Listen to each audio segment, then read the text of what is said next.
Hello everyone, welcome to Past Preserver. Today we're getting back to work on the 1930 Ford Model A. I've been doing a lot of stuff off camera, haven't been filming, just been kind of busy trying to get this stuff done. And I found out, well, I did get it turning. It's turned over fairly decent.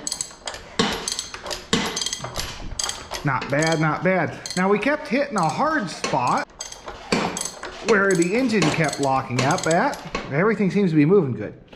And you'll notice number 3 didn't come up. That's because number 3 is currently out. There's a little bit of dirt, or rust, down there. I don't know if you can see it. And that's been my problem. And also some rust on the rings. Well, if it would focus, there's some rust on these rings as well. So that kept giving us a hard spot. Everything's been redone. They put new Babbitt, it looks like, in here. It's here actually said remanufactured by was it FM? Yeah, FM, remanufactured. So yeah, been totally gone through. Very nice. Now on these bearings, you want to make sure you get the shims back in the way they came off. I had 2 on this side, 2 on that side, and that's the front of the motor looking that way. So finding out which cylinder or what exactly it was that was gumming me up was a little bit of a trick. I pulled the flywheel off because I thought, well, maybe the rear main bearing was the issue. And the rear main bearing is up there, and the only way to really get on it good is from the back. Moving forward, each one of these connecting rods has 2 nuts, and they have cotter pins in them. That's kind of makes it a bit of a pain to get them off. I tried number 2 first because when I put some oil down the cylinders, number 2 took a while before it set anything through. The rest of them went down fairly quickly. Number 2 held for a while, so I thought maybe that was it. So I took it off next and cranked it over, and no, she still had a tight spot in her. So went back one, mostly because I got a little confused when I was underneath there and pulled the wrong pin off, so I went ahead and took both the pins off number 3, and boom, number 3 was it. Otherwise, I probably would have started at the front and worked back. I did take the main off, the center main, just in case, because there was a bunch of assembly lube up under here. And, well, I cleaned most of it off. But it was gotten pretty hard. It was pretty hardened up. So I thought maybe that was getting in there and crunching up and gumming up the works. And in order to take those off, you have 2 bolts, or 2 bolts, 2 nuts, running up all the way through the block. Same thing for the front one. As you can see here, there and there, comes up to here and here. Those 2 for the center are here and here. You have to take the valve cover off to get to this side. You gotta take the spring out, which just kind of pull down, pull out. This little drive gear for your distributor that comes off the camshaft can be a little tricky, but she'll pivot out of there. And then you can get on into this, which is a little bit of a pain. I recommend long nose pliers with a little bit of an angle on them for getting in and out of here. And then you can pull your cotter pin out and take this off. Now, up underneath, they are square nuts. I did find 9/16 wrench to fit on there, and I do believe it was a 3/4. Hold on. For the top, yes, 3/4 for the tops. Everything else for your connecting rods are going to be a 5/8. So now I got to see about cleaning that little bit of rust out of the bottom and off those rings, and we should be up and going. I also need to find a ring compressor. I don't think I have one that big. So looking at these rings, there's a little bit of surface rust on them. We're just going to spray them down, get out wiping that off there. Definitely recommend wearing a set of gloves. I need a parts cleaner. That's definitely on my to-get list. However, I don't know how much I'd want to do this job in a parts cleaner, because we want to keep this kind of clean since it's going up in the engine. So how well did that work? Just, it's a lot better. I think most of this rust was off the cylinder wall. See right there? See it right there? That was rust that was on the rings, the shiny bit. It came off fairly easy. So I'm thinking most of that was down in the cylinder, and it's just sticking to the rings. So we're just going to clean this up real good. Find the compressor. Well, first we need to clean up the cylinder, which I think is going to take a little more than just a rag. We'll clean up the bottom one while we're here too. Definitely going to put some grease on these. This rag's getting a little dirty.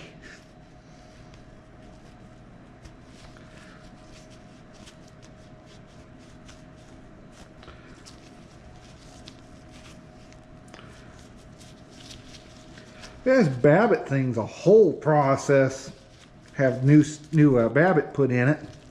You gotta heat it up and dip it in there. And Hagerty has a video kind of where they went through and did this on their engine. It's a bit of a process. Not something you'd really want to do at home, I don't think. Not that it's not doable at home, but you really need the equipment to do it. Looking a little closer at this, you probably can't see it. There's a bunch of gunk down in there. It looks like it might have been the assembly lube that they were using. I don't think it's just rust, although it could be a little bit of rust. I want to scratch that up.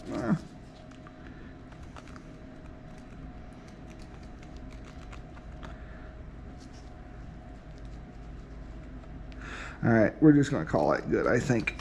Spray her off.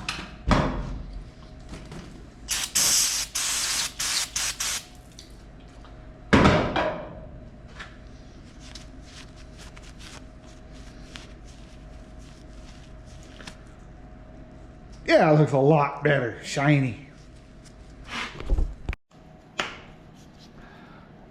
Can you see down there? I'm trying to get you in a decent spot. You still might not be able to see. So way down there is our problem. I'm going to try some of this lime, or what is it? Rust Lime Calcium Remover. It's CLR, but they couldn't call it CLR. It had to be RLC.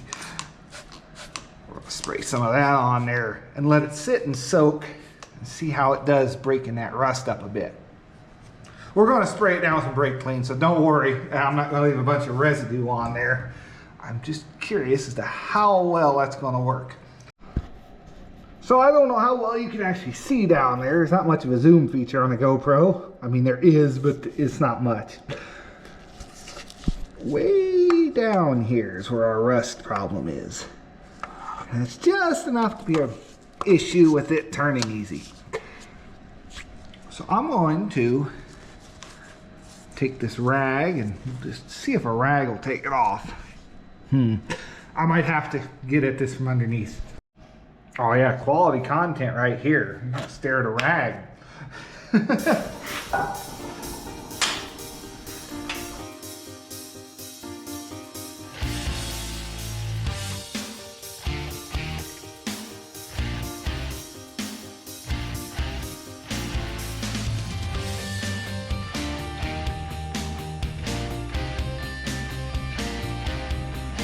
It's looking better.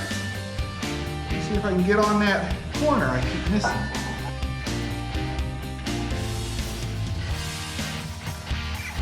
It does look a little better. But we still have our big gump of rust there and gump of rust there. Keep going. Do another spray.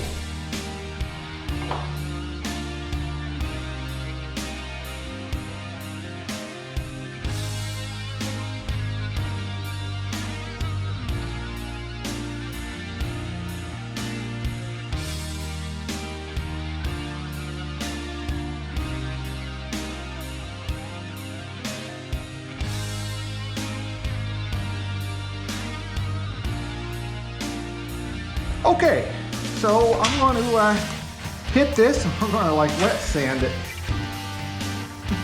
2000 grit, not super aggressive.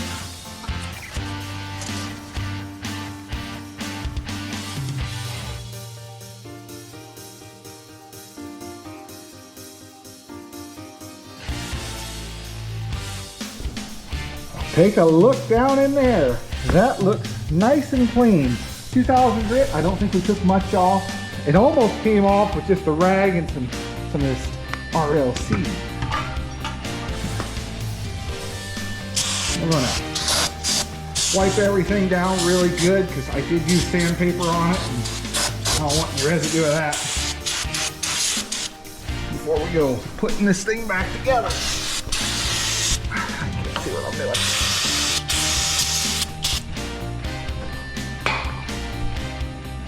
Going through my grandpa's tools, I found a little spring compressor and what we really need, a ring compressor.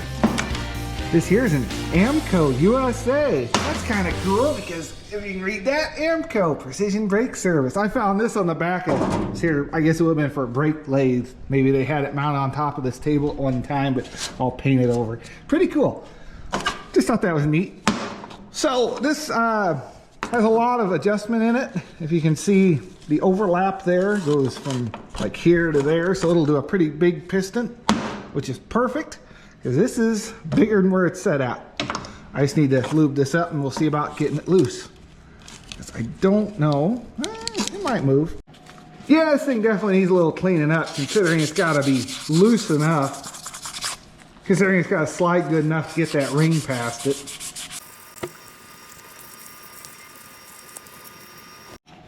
I will say this old thing's a little finicky. You kind of got to hold in on this and let off and pull it apart just to get this little spring to unravel. Because what it has are these two bands that go all the way around and it basically cinches it together that way. And you just want to slide that over your rings. I did mark which side the front is, so we're just going to put it back that way. And then you want to cinch this down with a 1/4 inch ratchet. Old Craftsman. Figure that's appropriate for everything else we're doing. Want to cinch it down. Then we'll take it over to the engine. So since we have our crankshaft in here, what I'm going to do is set this piston in the way we want it. Move the engine until the crankshaft is all the way at the bottom. That way we don't have a chance of hitting something on here and messing it up.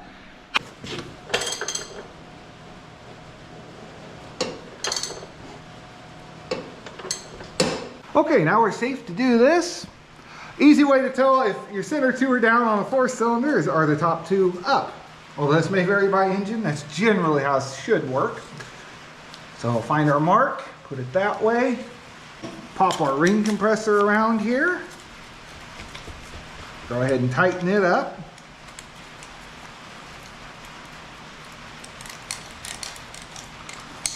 Those all compressed down.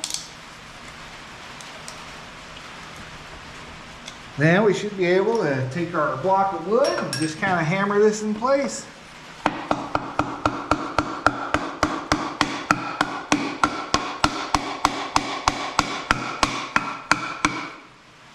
And just like that, pistons are in. It looks like the piston might have moved a little bit on me though. I'll have to see how that's doing down low, but she's in there.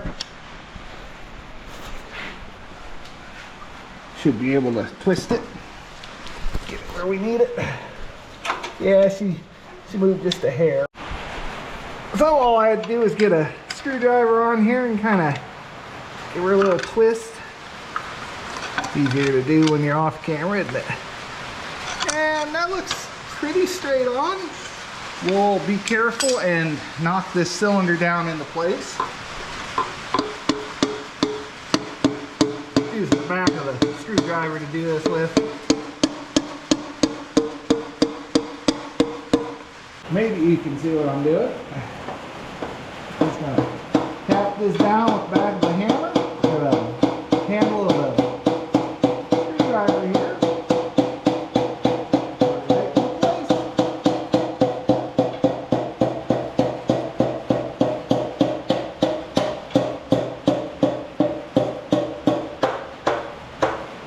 Perfect. So these shims are kind of half cut out. Just kind of get your cap started on there, and you can slide them in. I say that like it's super easy, but there's one, and then we'll get number 2 in. If I can do it with a camera, and then do the same on the other side, and then tighten these down. I need to look up what the torque specs are supposed to be on these. Yeah, I'll try and post those somewhere in here. Well, here we go, the moment of truth. She's all hooked up. Am I going to have a hard spot still? She's turning fairly easy. Hey, hey! All right! Yeah! Let's go! Yeah, that was neat. But, yeah! She's turning over plenty easy. Success! You have a turner! Now, was that the simplest thing in the world? Yes and no. I had to figure out exactly where it was stuck at. So, alright, that's going to do it for this video. Leave a like, hit subscribe. We're getting there. I got to find a bunch of parts to get this thing to a running state. We're, you know, like I showed before. Actually, let's do this video a little different. You know, I'm running out of time. So I went out to my parents' place. My dad had some Model A parts laying in one of the sheds. Surprise, surprise. And we found the transmission, actually 2 of them. But this was the easier one to get at because the other one had the bell housing and everything on it yet. Even though the shifter's a little bit of a hook shifter there, huh? Some short throw stuff going on. I just need the top of it and we can straighten out the shifter rod. I did get this all turning. We have a new clutch and everything too. I got the upper and lower turning in this. So transmission, the guy apparently had rebuilt that too because it's all new bearings in there. Nice. Found the generator. We might go 1-wire alternator on this. Starter. Yeah, what are the chances that's going to be any good? She's locked up, of course. This is loose though, kind of. That's not good. Moving on, we do have a carburetor. I don't know if I'm going to be able to save it. She's pretty locked up. The choke is. The throttle moves though. The old Zenith. And yeah. Fuel shut off. All these guys, I'm not totally sure what they're for. Somebody let me know. This one's been heavily repaired over time. Not sure what this guy is. Think it might be a shock. Bolts on the frame, not totally sure. Little light. This pushes in and turns so you can see your speedometer. If you can see that. I've got 3 dashes and none of them had this, so that's nice. Distributor cap, it's seen better days too.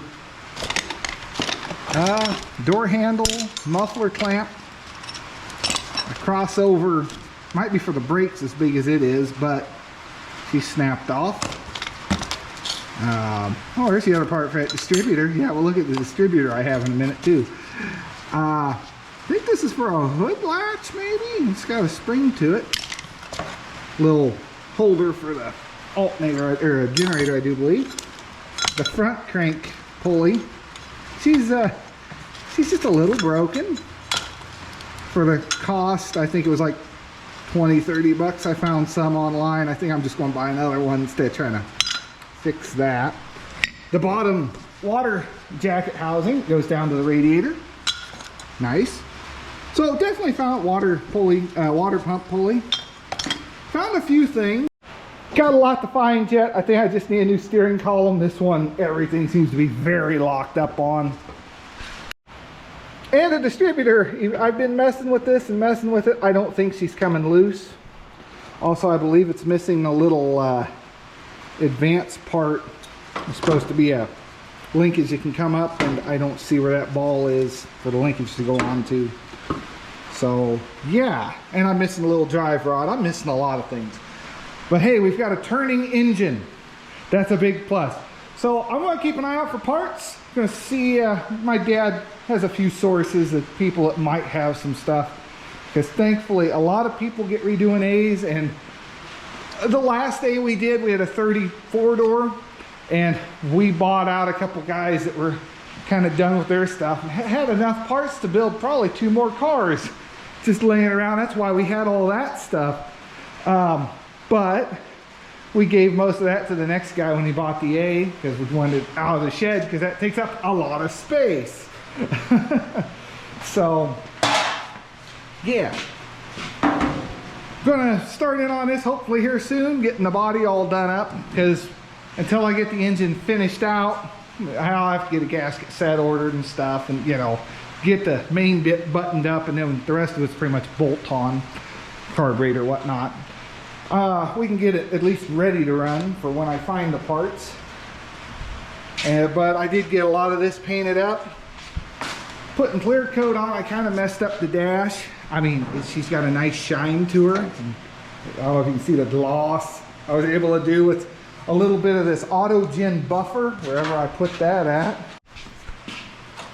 Yeah, this guy, this little Autogen buffer, does a great job. I got to do a full review video on it, but if you're watching this far into the video, I highly recommend it.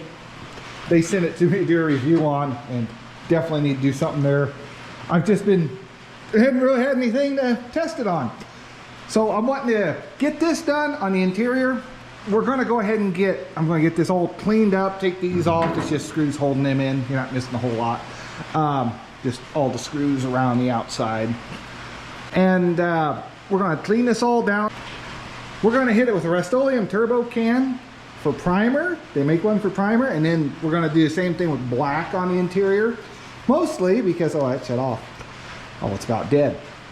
Mostly because this here is not really going to be seen, and it's not going to be exposed to the elements. The outside, however, is going to get a base clear in metallic blue and black on the fenders. Base, I don't know. We'll figure out when we get to that point. I got to make sure I can make this body look halfway decent to put that much money in the paint. Also, kind of scary when you might run into something like that happening when you're spending a bunch of money on paint. I'm used to, well, I call them cheap spray paint cans, but anymore it's like $7 to $10 for a decent can of paint. It's gotten kind of ridiculous even for spray paint. It's just the way things are anymore. So that's going to be it for this video. I hope you learned something. Leave a like, hit subscribe.